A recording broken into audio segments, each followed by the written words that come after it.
pleased to be joined by Barbara Kauffman, who is Executive Vice President, Newark Business Regional Partnership, and Chair, Board Appointments Committee, Executive Women of New Jersey. Good to see you, Barbara. Thank you, Steve.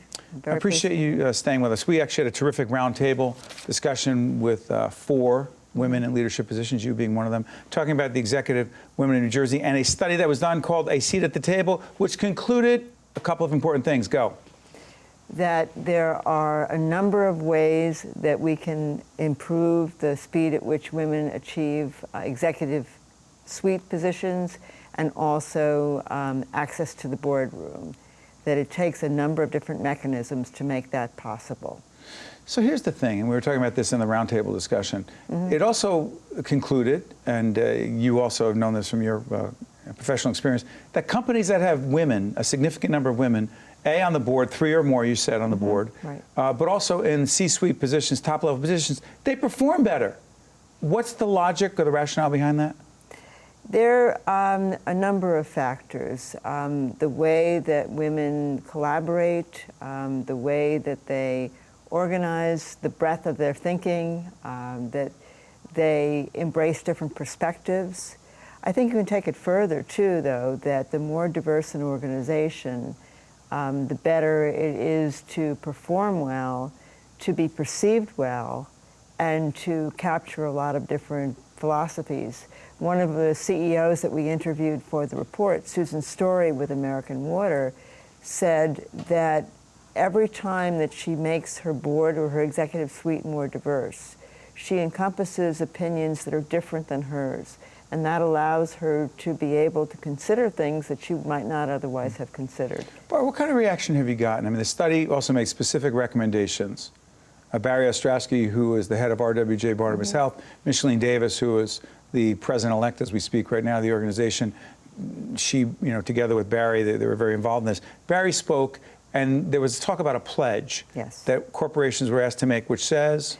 Well, what Barry did was he stood up and he said, I am taking a pledge that I'm going to make it my responsibility to advance women.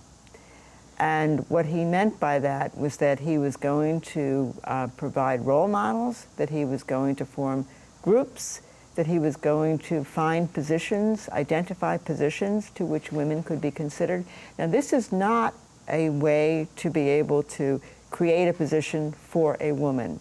It's looking simply at the skills and the abilities and saying we want to make sure that when there's an opportunity that women have an equal opportunity to compete.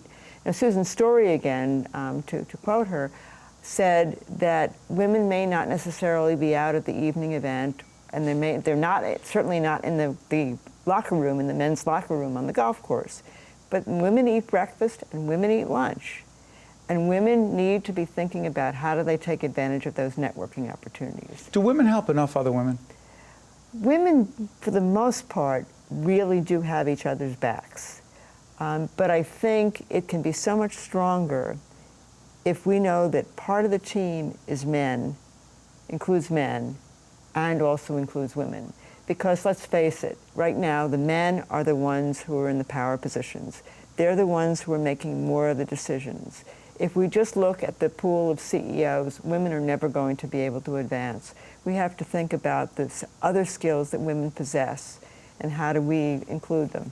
You said something interesting, really many interesting things, but one of them, Barbara, during the roundtable we had with women in leadership positions was that there's a difference between a sponsor and a mentor.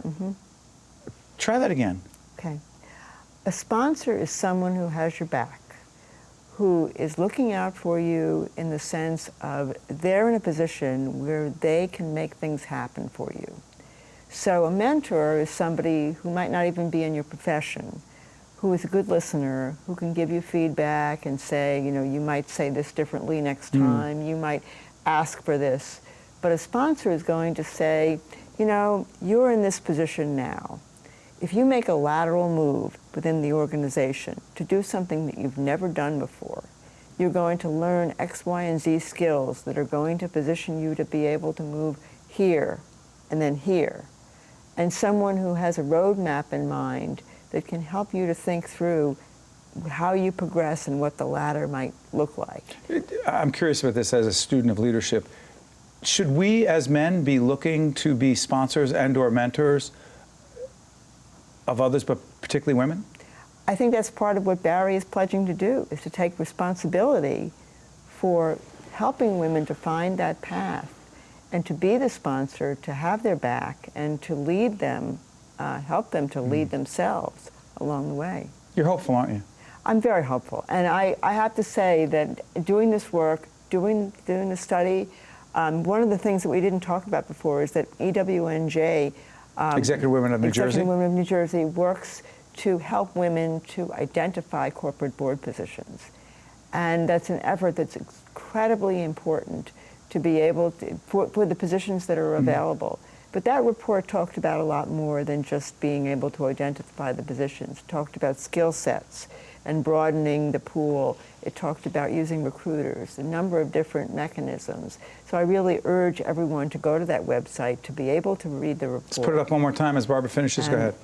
That is a wonderful resource. And to see Executive Women of New Jersey as a resource, and something that I believe in fervently, is that networking is key to achievement.